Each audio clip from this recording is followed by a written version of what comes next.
Roots of the Science podcast with your girl, Anne with an E.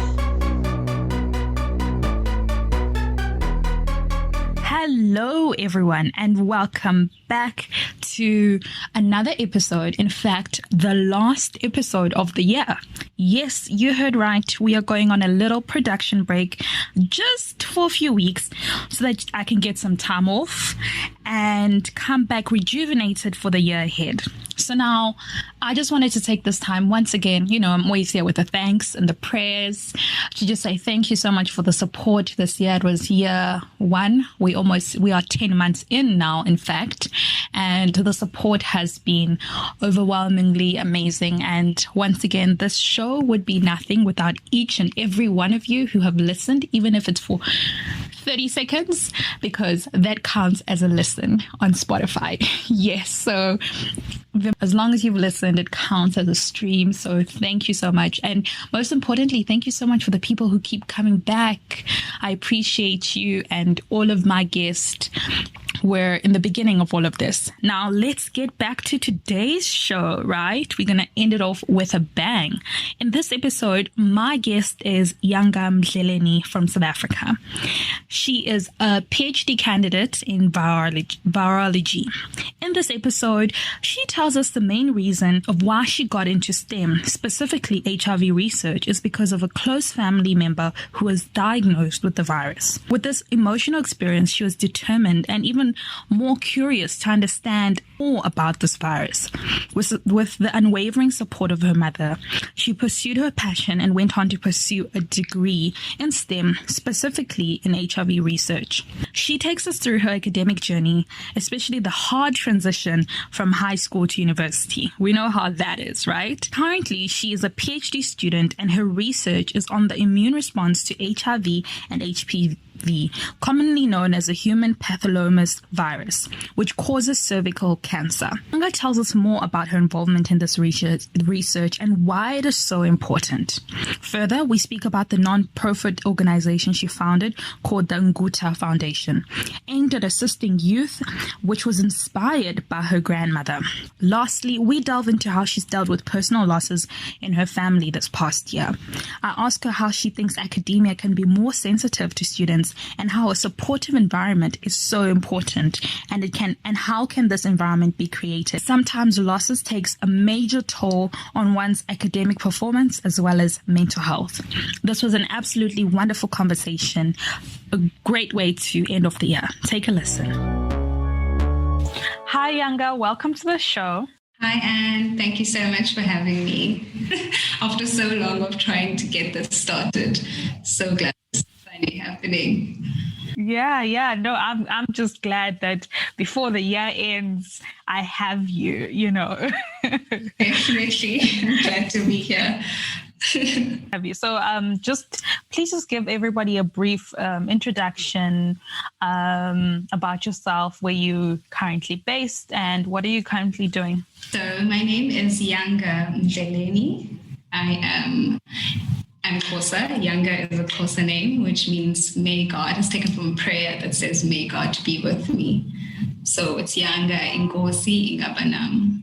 I am Xhosa. I am originally from the Eastern Cape. I grew up in Joburg, though, and I'm currently based in Durban. I am doing a PhD at the University of KwaZulu-Natal, doing it in immunology and virology, focusing on the human papillomavirus in HIV-positive women. Oh, perfect. Thank you. So we're going to get to know more about your research and everything. But this is my favorite part of the show, where I get to know you away from the science. So what we're going to do is I'm going to ask you a question or a word, and I want you to just say the first thing that comes to your mind. Don't think about it too much. Okay, let's go. All right. So let's go. I want you to tell me, so before the year ends, what do you want to do? Like before the year ends, I want to go for a hike. Okay, perfect. Okay. 2020 in a word. Tough. Yeah, tough is true. Are you a cooker or are you a dishwasher? Which one do you prefer? I am a dishwasher. I'm like a little clean, neat freak, not so much into cooking. We would get along. We would get along so well. I hate dishes, but I could cook the whole day. So that's fantastic. All right. So another one is what's the one thing that lockdown taught you? Like, you know, during that lockdown, what is that one thing that you got to do or taught you about yourself?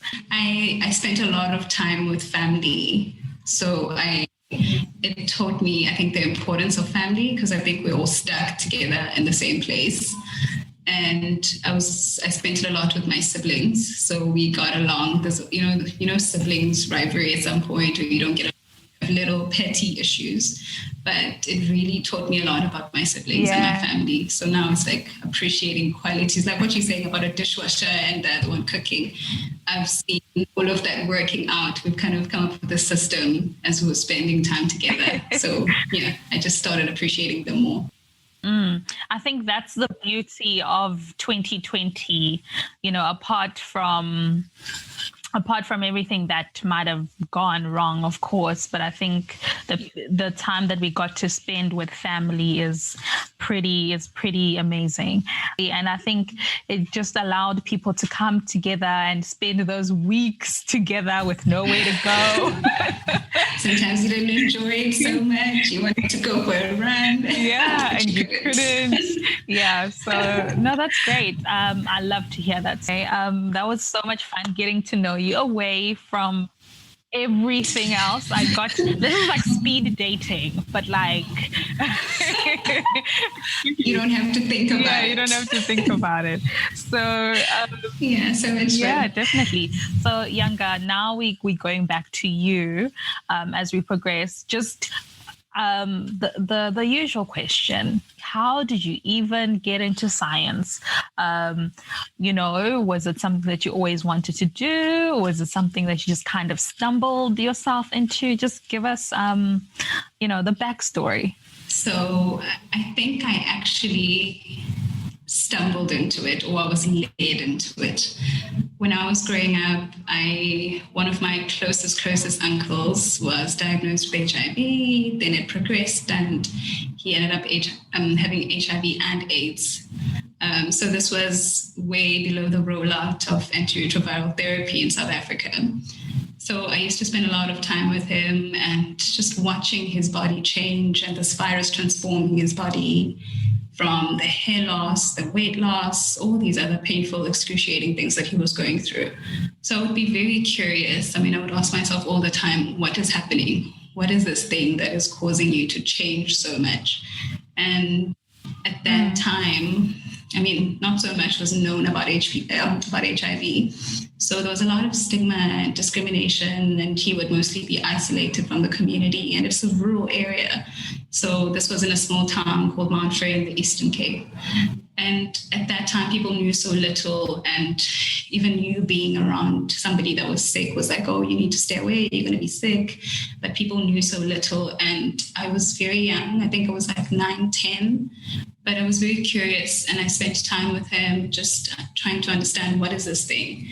And yeah, I then later wanted to know more. The more I read at that time, I would read for him and trying to tell the family, oh, this is what I read, this is what I came across, we must give him this is what we must do. And he just kept on getting more sick because of AIDS and the other diseases and infections that he was getting because of the HIV. So I would just read up more, and I started getting interested in what are these things? What are these viruses? How many are these infections? And how do we stop this thing? Like, for me, it was that. It was such a painful thing to see. And so nobody ever wants their family members or people they love to go through something like that. So it's like, this is a path.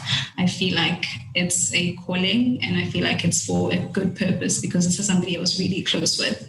So preventing other people that I care about to not go through the same thing. How do we make sure that that doesn't happen, and how do we promote education and awareness in societies to get rid of the HIV stigma that was happening at that time. I mean, a lot has changed now, but it still exists. So how do we then, I mean, coming from a village, being a young girl who grew up in a village, how do we take that information back, the information that we get to learn in our science, and communicate it back to places we grew up in and protect our families and societies? So yeah, that's how I ended up becoming a virologist, or a virology PhD student. Yeah, wow, what a very personal story. You know, when I usually ask this, I usually get, oh no, my parents, or I liked science. So your version of the story is just so touching, and it's really amazing at the point that being so close to someone, seeing that you can't help them through it, must be really, really hard. And that is a very strong motivator. And like how you mentioned that at that time, I'm just thinking about maybe about 10, 15 years ago, the topic about HIV and AIDS, like you said, like being around somebody was like, no, you can't, you're gonna be sick, stay away. The stigma you so little. was really, really high. And I'm sure now, of course, like you said, that things have changed a little bit, but that's really beautiful that you're doing this sort of for your family or anybody that that you provide that information. So that's really beautiful. So then before you got into your PhD, okay, now I've really skipped forward. Take us through then. You have this calling, as you said, that you really want to do this research, but how does Yanga get into it? How does it all take place? I think I was also very fortunate. So I have a very, very supportive and caring mother. Even at that time when I was still young, she kind of noticed my interests, and she would always take me to hospitals and science fairs, and she would bring information like catalogs for me to read more about things that I cared about. So she also instilled it in me because she noticed that this is something I'm interested in. And even at school, I followed the science stream. I had teachers that saw my potential and were encouraged and were very supportive. And they brought a lot of opportunities forward for me to try and venture into. Mm-hmm. So I've had a lot of support. I've had a lot of support from family. I've had a lot of support from people, even in high school, primary school. Teachers were always very supportive and would always say, oh, there's this competition. Why don't you go and enter? And my mother would always say, yes, let's go. Let's try it. Let's do it.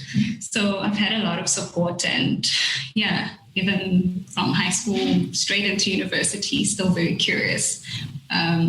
Grads weren't so great. A lot of challenges in undergrad, especially coming from high school when you're like top student, and then you get to varsity and it's like you're on your own. There are no teachers to tell you. There are no teachers to tell you this is how you should study. Those are the things that you should focus on. You were just on your own. So that for me, I think my first semester of first year was a real struggle. Adapting, because I moved from Joburg to Durban. So I was living by myself. I could not cook. I was used to being told, like being always coached, even intellectually and academically, I would always be coached by teachers and having that support. And so it was a bit of a jungle in first year, especially in the first semester. So it wasn't really all smooth, but it's been a really interesting journey. Yeah, like you said, there is that shift, that high school and university shift, and I think worse, being that sort of a person who was not afraid to ask teachers for help and going to ask for extra what. In varsity, they're like, no, my guy, you're on your own. You're an adult now. And I'm like, I have no family around. Who's going to help me? And no, you're just on your own. I remember one of my first tests. We had negative marking, and I was just like, there's no such thing, they're joking. And I just continued guessing and guessing and guessing. When the results came back, I took my script and I was so proud. I went to my lecturer and I was like, I'm sorry, those are not my marks. I'm an A student. You don't know me. I'm not like that. And they just looked at me like, I'm sorry. You need to calm down. Get off your high horse. This is university and that is your mark. So that was a big wake-up call for me. Sure. Yeah. Was this by any chance a biology module? It was stats. Oh, stats. Oh, yeah, and stats. Yeah. Oh, gosh. I also found out the hard way about negative marking. Right? It doesn't make sense. Like, why would you have negative marking? Yeah, They're teaching us to be decisive. It's a very tough way to teach somebody to be decisive, because if you are wrong, if you go for something, if you go for two things or guess, you need to be sure. Are you going for this? Are you going for this? Make up your mind now. But it was a really tough way to do it. I'm still not a fan of it though. Definitely, it's a tough lesson. I wouldn't recommend. No, I think at University of KwaZulu-Natal, I know we're both at the same university but different campuses. In some of the modules they had cut them out. So lucky are those who never saw that, because like you said, it's so humbling. Oh my gosh, it is very very humbling. Okay, so after you said that undergrad was a little bit tricky, so overcame those little hurdles and those strong character building life lessons. That's exactly what they were. Yeah, strong building character. Yeah, but I'm sure that was not the end of biology. Undergrad was a biology degree, and then postgrad. I started off with a biomedical sciences degree, and then later on, UKZN discontinued it at that time, and then I did a micro and cellular biology undergrad. Then I did a molecular genetics honors degree, and then I did a parasite immunology master's, and now I'm doing a PhD in virology. Wow, that's fantastic. So they're all linked. Yeah. Somehow. Yeah. By the looks of it, you kind of started off broad, and then you kind of got more specific and more specific and more specific the higher you got up. Definitely. And I think it's that whole thing that in undergrad you don't even know what there's such thing as a virology or parasitology. Like, these things are not mentioned to you, so you just think so broadly. But it's so beautiful that the more you go into, the more that you learn.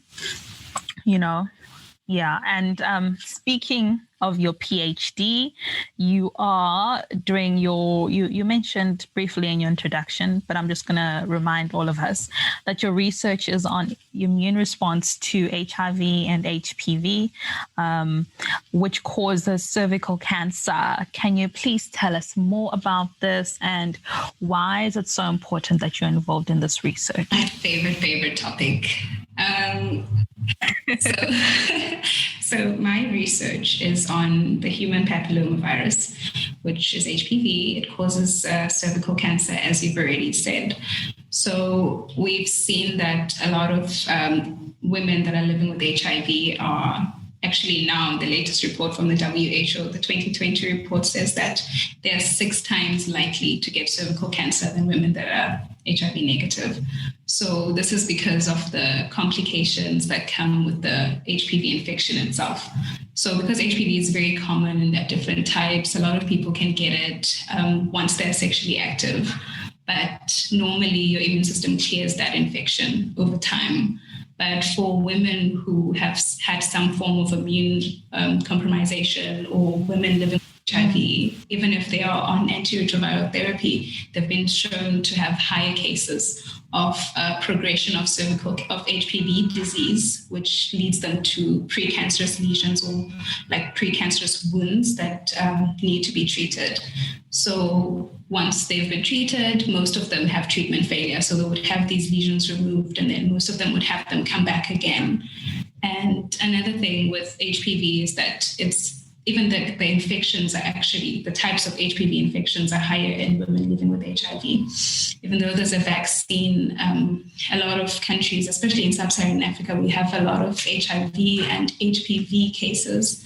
So especially in South Africa has one of the highest HIV infection rates, and we have a lot of women living with HIV and a lot of women with HPV. So these two are currently existing in large numbers in our country. So we need to then, so my study looks at women that have been treated for the more progressed stage of HPV infection. So they have these pre-cancerous lesions that have been treated. So most of them have them come back post-surgery. So there's a high rate of treatment failure. So I want to understand why these women are having this treatment failure even after they've been treated. So I'm looking at immune responses, I'm looking at the HPV viral load, and I'm looking at a lot of different things to understand what this HPV does, what kind of immune response happens, and at what stage, and what happens when you are at a later stage of HPV infection, and what happens again after surgery for you to fail or succeed in treatment. Wow. That's a mouthful, but it's generally more of a cervical cancer prevention in women living with HIV. That's so interesting. I would have, well, of course I wouldn't, because I'm not in the field, but I would have never thought that there is that relation, as you said, and also like how you said that in the latest report that people with women rather with HPV are more likely HIV, to have it. So I wanted to find you to ask rather, are people aware? You know, like in terms of the education, we spoke earlier about the stigma in terms of HIV, right? Now there's, the stigma is, I could say it's not as bad, but it's still kind of there. But I think in terms of the education, that now there's this link. So do you find that people, specifically women, are they aware that there is this link and this is something that they should, look out for, etc.? And I think the biggest challenge we have, especially not just in our country, but generally, people don't know much about HPV. There's a lot of information that is out there about HIV, but not so much about the human papillomavirus. Even the vaccines, there's an active vaccine to prevent HPV, but a lot of people don't even know about it, and people are hearing misinformation and disinformation about the vaccine itself, whereas it's highly effective. So there's a lot that needs to be done before people can even understand that there's a link between HPV and HIV, especially when they know so little about HPV. So we are still, I try to communicate in my circles and the people I come across for them to be educated about this. And I know there are other people doing it as well, but we still have a very long way to go. And the information is out now because we see it with a lot of awareness for cervical cancer and cervical cancer screening programs. So women, once they've been diagnosed with HIV, are encouraged to go for cervical cancer screening. They're encouraged to go for pap smears, and the general public, even women that are not living with HIV, are also encouraged to go for pap smears because that's one of the preventative measures for cervical cancer, besides the vaccine, because you get the vaccine if you are not sexually active. Now it's currently rolled out to children in high schools between the ages of 9 and 11 before their sexual debut. So it works. Oh, yeah, it's okay. It's being rolled out in our country and other countries as well. So it's a free rollout program from the government and the Department of Health. Children in grade 4 get it. They get 2 shots of the vaccine, highly effective. And it's also encouraged to the general public, not only if you've missed it when you were a child, you can still get it also later before you turn the age of 45. If at that moment you are tested, you don't have an active HPV infection, so you can get the vaccine, and it really helps to prevent cervical cancer. But besides the vaccine, if you miss the vaccine, then the screening programs, like the pap smear that I've already mentioned. So it helps to prevent cervical cancer. So women that are living with HIV are highly encouraged to go for regular Pap smears because of their high risk of cervical cancer than women that are not living with HIV. But everybody is generally encouraged to go for screening programs because cervical cancer is very preventable. And you're so right about I think the lack of awareness of just HPV by itself. To be honest, I'm learning now as you are speaking.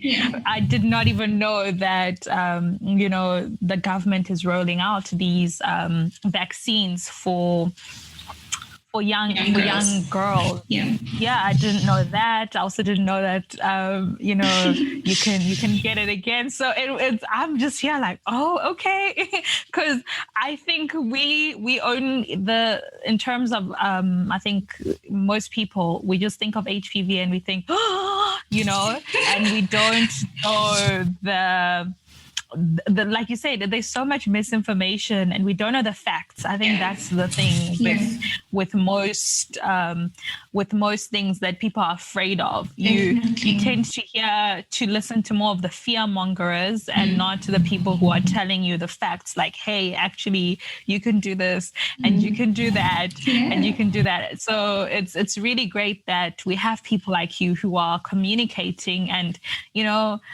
kind of like, oh, okay, so there's something you kind of relax a little bit. Like I was really thinking like, oh, okay.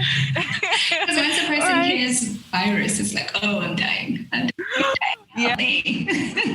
Which is not necessarily the case, but people need to get more information. Everybody's scared of the word virus once you hear virus. Or another thing is hearing a positive test. If you test for something and it's like positive, oh, I'm dying. But a lot of things can be prevented, like cervical cancer. It's one of those cancers. I mean, very few people know about this, but there are a lot of different cancers that are genetic, and this one is one that we know that is virally caused. So it is a preventable type of cancer. So nobody should be dying because of cervical cancer. If you don't get the vaccine, you go for screening. Once it's caught, then you go for treatment. And even that treatment is quite effective. And I think the government is really trying, and also private companies. I saw, was it here in South Africa, they were rolling out free Pap smears from these big corporations, which is really good. Because I think also we have to take into account that not everybody is able to afford going to your doctor or your gynecologist or whatever. So it's really good that there are these initiatives that are being rolled out to make it more accessible.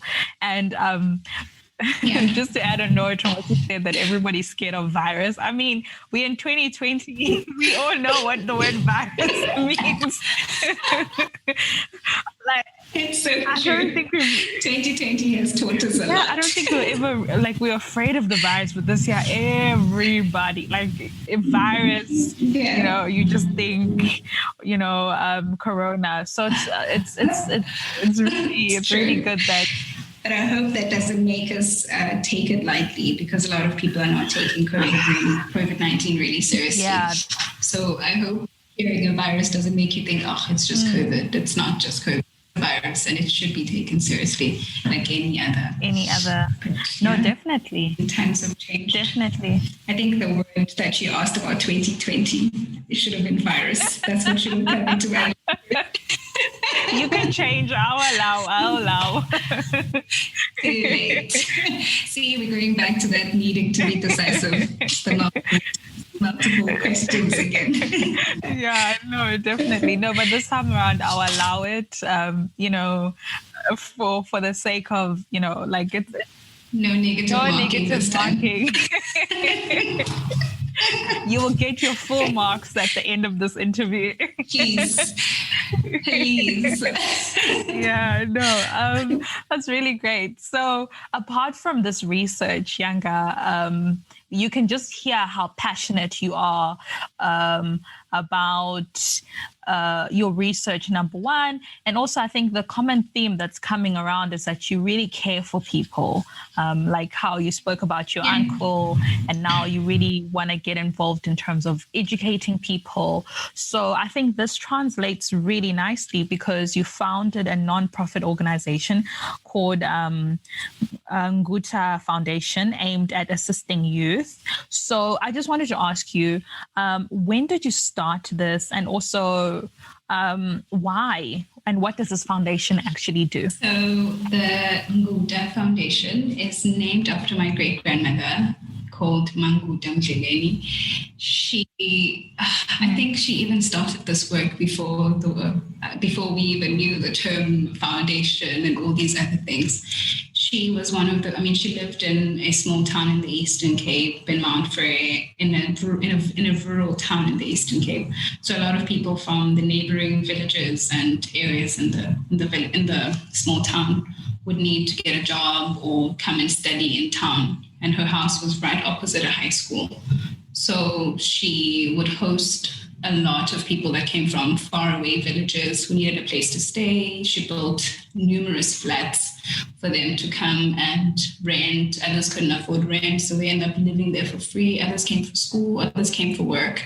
But she had that whole compassion, and so she extended a lot of kindness in the community.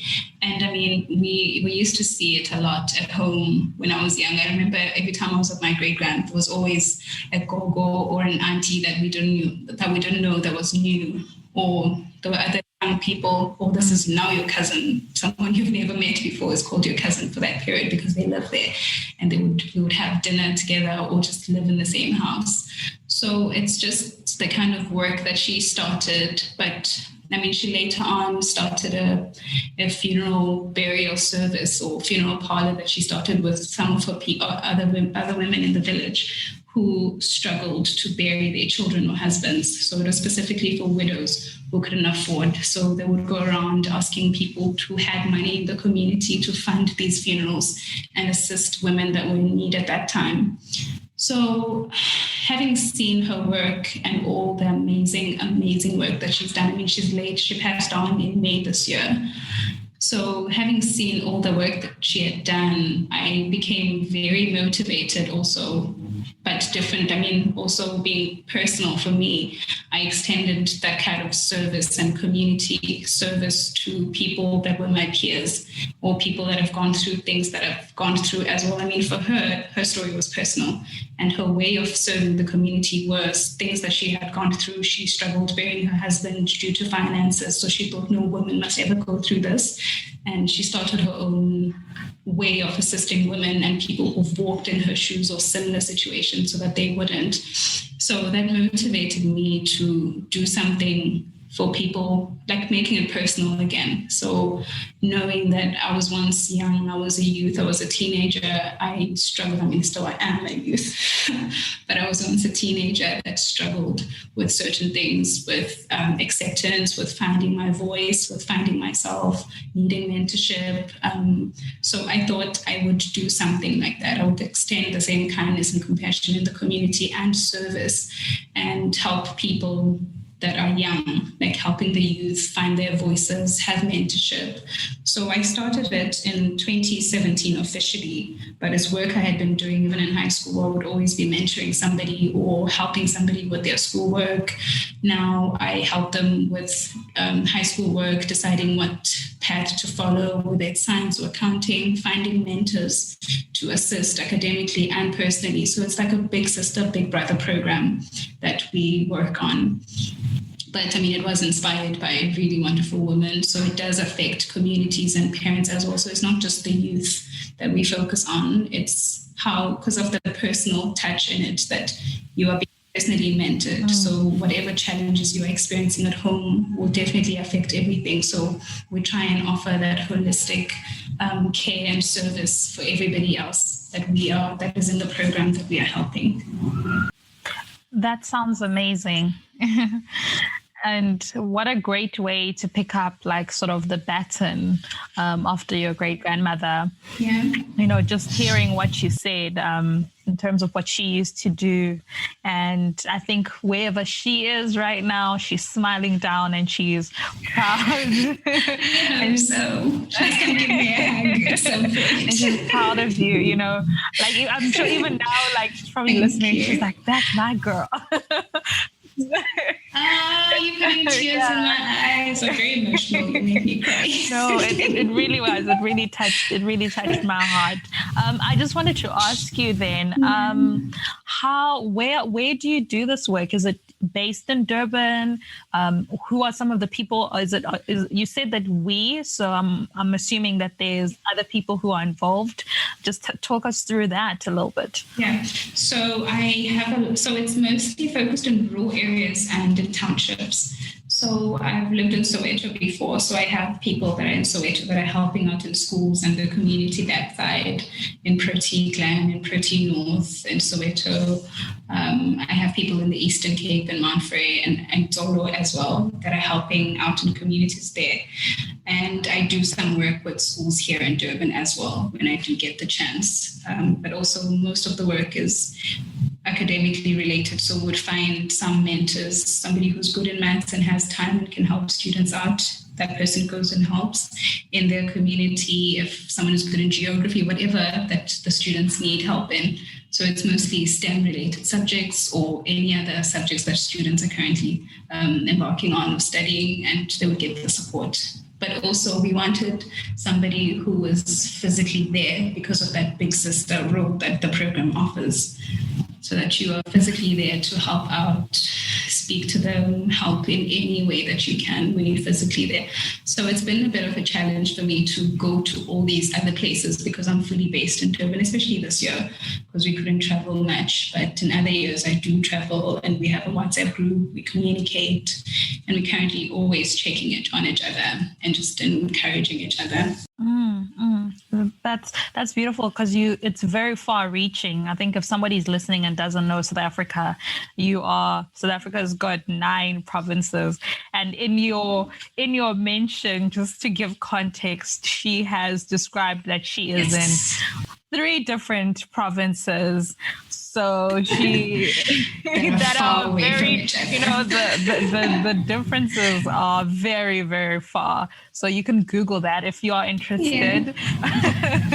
But it's really amazing that you are going far and wide. And you mentioned that this year it was difficult in terms of traveling, but I think this year specifically, I'm sure this program must have been even more important, in terms Definitely. of, I think a lot of young people were feeling a bit confused, and especially those in school, it must have been so, I cannot even imagine being in matric or grade 12, trying to go through this year, so I think I can see why this big sister role or, the personal touch,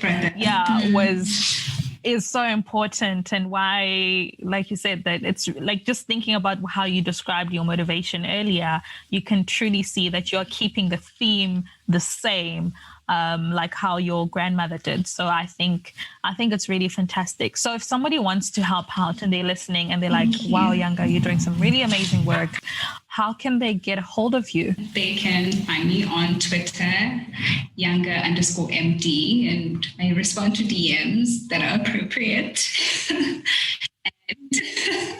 And I'm also on Instagram, the same handle at Yanga_MD. We have a Facebook page for the foundation. It's the Nguta Foundation.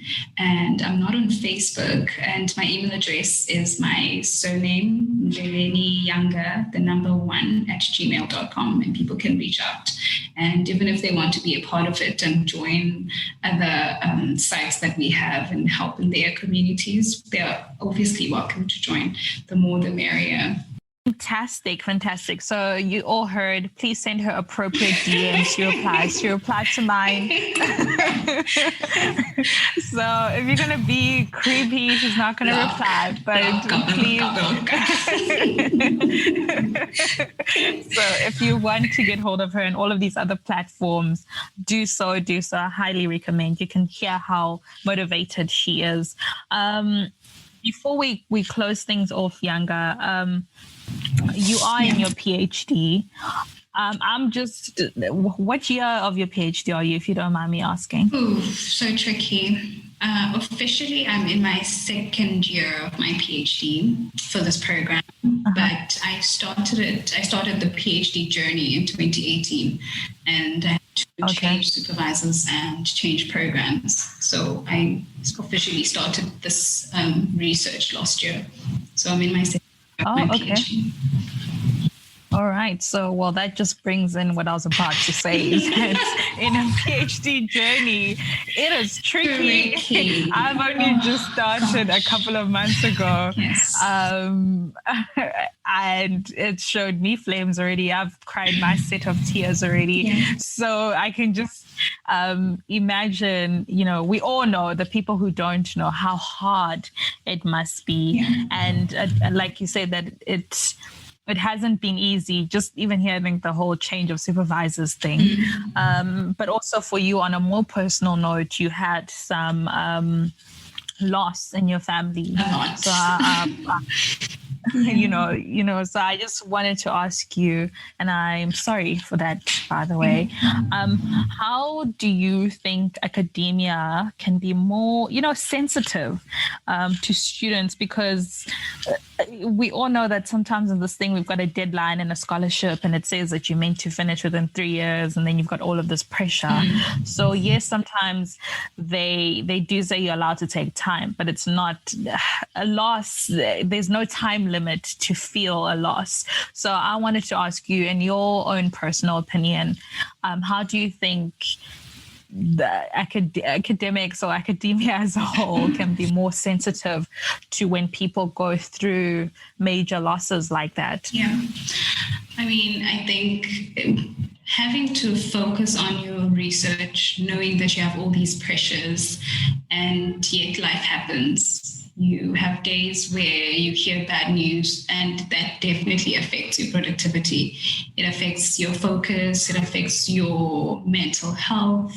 So if you are having supervisors that feel like we only speak about work, then that's a problem, and it's a challenge for you, because it's not only about work. You have other things that are personal that will definitely affect your work. And so, I think the most important thing for me was support. Academia should offer support, holistic support. One of my mentors, Prof. Mshabela, always speaks of holistic supervision, like you are holistically looking at a person and transforming somebody in the PhD journey. And that transformation doesn't only focus on the academics, it focuses on them as individuals, on their previous traumas, on the things they struggle with, on their confidence, on the things that happen at home that will definitely affect.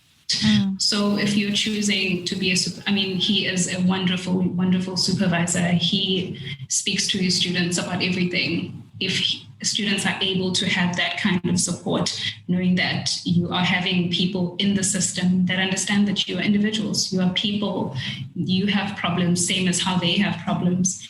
And sometimes you need time off. Sometimes you need therapy. Sometimes you need support. Sometimes you need to be referred to programs that will boost you and encourage you to propel forward. So I feel that academia doesn't necessarily cater for that at the moment. Not a lot of academics. I'm only mentioning one. And I'm also fortunate to be under a program that is quite supportive. That's the Sub-Saharan African Network for TB and Research, and HIV Research Excellence. So it's called SANTE. That network, there's very few networks like that where you have supervisors that are supportive, you have mentors in the program that help you to deal with everything you're going through, and understanding that a PhD is not just going to go smoothly. It's not for some people, it's not just a 3-year program, but also it's not just a degree. We say it's difficult, but when we actually speak about it, for me, I've seen that it's not a difficult degree per se. It's a difficult journey because there's a lot of transformation that happens to you as an individual. You need to overcome a lot of things. So it's like you sitting with yourself in front, like sitting in front of a mirror and looking at yourself and facing yourself in this journey. You start facing your traumas, you start facing things that you struggle with, you connect more with yourself. So it's more of a personal journey than just a qualification. So in that journey, a lot of support and a lot of encouragement is needed. So I feel that academia is really lacking in that. I mean, grief is something we can't avoid. There's deaths that happen in families and communities, and with people, we lose people we are close to. I mean, in the past year, I've lost 9 people in my family in just 1 year.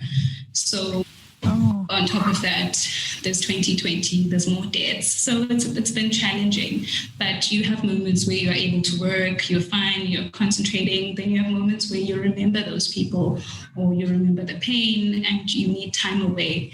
So we need supportive environments in academia if we want to keep people in academia.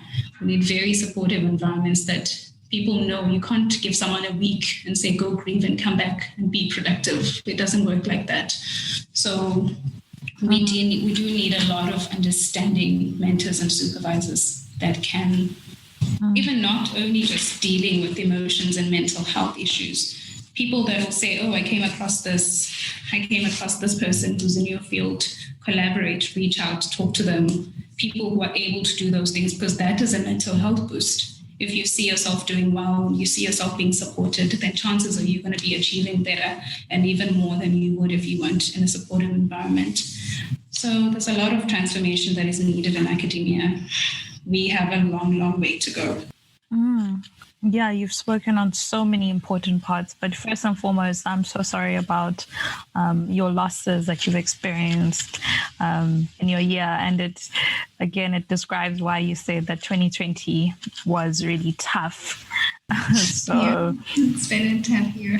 But at least, hopefully we will make it to the end and we'll carry on going. And I love also what you said about your supervisor, that he offers a holistic approach. I think that is... He is actually my mentor. Oh, it's the mentor, my bad. A separate mentor. You see support. Yeah. I mean, I think it's so important because for me, I felt like you get a lot of different characteristics from different people. If this one offers the kind of mentorship you want, if this one offers the kind of supervision that is work-related, then take that and strike a balance. Have people that play different roles that push you forward. So he's my mentor, not directly supervising my PhD. But, that's good that you have a nice balance of the two, which is absolutely fantastic. And academia's got a long way to go. And I think the unfortunate part is that it's not going to happen in the next 5 years. It's like a whole system overhaul. Hopefully in our generation as scientists who are up and coming, hopefully because we're more aware, we're more conscious, we're able to call out like, hey, I'm not okay.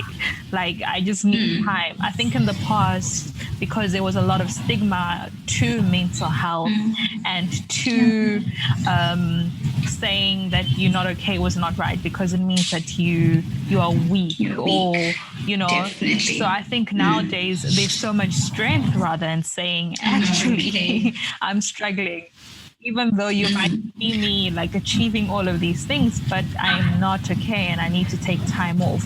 So maybe in future these are the things that will get better in our generation as a new age scientists who are hopefully going to occupy these spaces so that we can be more aware to the younger people who are coming into these spaces, and hopefully they won't have to go through all of this because it's not nice. It's really, really not nice. I absolutely love that. I absolutely love what you just said. And I think, it's on us. We can't expect a system to change if we don't do something about it. I really love what saying about us having, as the future of science, or the younger generation that are joining this field now, we need to make sure that we change things we are uncomfortable with, so that the next generation that comes after us finds things they will find things having changed. Because if we don't do anything, then the system stays the same, and we can't keep complaining if we're not doing anything. So yeah, we definitely need to. I think you just brought a really important point. Yeah, definitely. And hopefully 10 years, 20 years time, we can sit and chat and be like, hey, Yanga, as the director of blah, blah, blah, blah, blah. Yes. Definitely. But I'll definitely be serving some community somewhere. Exactly. Or somewhere, wherever you are, when I get you back, I think this time will be in person, on a couch somewhere. We must go away. Yeah. we'll get the chance to talk about this important conversation that we just had. And I look forward to actually seeing all of the things that you'll achieve. But before I send you off, I just wanted to get the last little golden nugget from you in terms of, given where you are right now and everything that you've come from the beginning to sort of now, what advice would you give to somebody about the journey in STEM as a whole, or even if somebody who's interested in getting into a field of science like your own? Yeah, it's a really good point, and I think it's something to always remember that I would say that a person must pursue something they care about, that they're passionate about. Intellect alone is not the only motivator. A lot of people are bright, a lot of people are A students, but you get tired along the way. But if you have the right motivation for following a path that you are on, then it's a good motivator and a good driving force for you to pursue that. But if you're just doing it because, I'm getting A's in physics, so I'm going to go into physics, that's not a good motivator, because you'll get bored. And I think it takes time for a person to sit and understand themselves and introspect and think, what is it that I enjoy? What is it that sets my soul on fire? What is it that I enjoy doing and not feeling like I'm working and I'm straining myself? What is it that I care about? And those are the things we should be pursuing, so that you don't ever feel like you're struggling in what you're doing. Yes, it's going to be challenging. Everything has its challenges, but when you know the reasons for doing it, when you remember your why for starting to do those things, then it's motivation enough for you to always continue. So I would just tell somebody that spend time with yourself, understand things that make you happy, understand things that motivate you, so that you join a field in that. There's always a calling. If it's science, go for science. If it's music, go for music. But if it's in science, then focus on work that you can personally relate to, that you care about, that you pour your soul into, and follow that path. Because it does get challenging. It sure does. And like you said, intelligence, it doesn't get you over the long haul. In fact, my supervisor, I was discussing with him also, because I had a rough week as well last week, and he said something also that was really important about how, especially a PhD journey, it's more of 5% persistence. So in terms of your intellect and stuff, and the rest 95% perspiration. So like the sweat, it's way harder. Like you're gonna sweat. So you need to make sure that you are up for it. And I think that goes beyond anything, not only a PhD, because I think even when you are in undergrad, or even if you are in high school, it gets hard any level, but you just need to just carry on pushing. And it was great. It was just great chatting with you, and just thank you for being so open and honest and sharing your story. Thank you. I enjoyed our conversation so much. And It's a pleasure. It's a pleasure. And to everybody else who's listening, as usual, thank you so much for tuning in to another episode of the Root of the Science podcast with your girl, Anne with an E. Until next time, goodbye. One more thing, you're doing a really great job with this platform. Oh, really doing a lot. And I think it's important that STEM voices in Africa are elevated and people get to know about the work we do and the reasons why we do it. So you're really doing well. And I see this platform really going forward and becoming a lot bigger and bigger and better. So all the best. Thank you so much for having me, and I had fun. Don't cry. I hear tears. You know it makes a lot of words. Thank you, Yanga.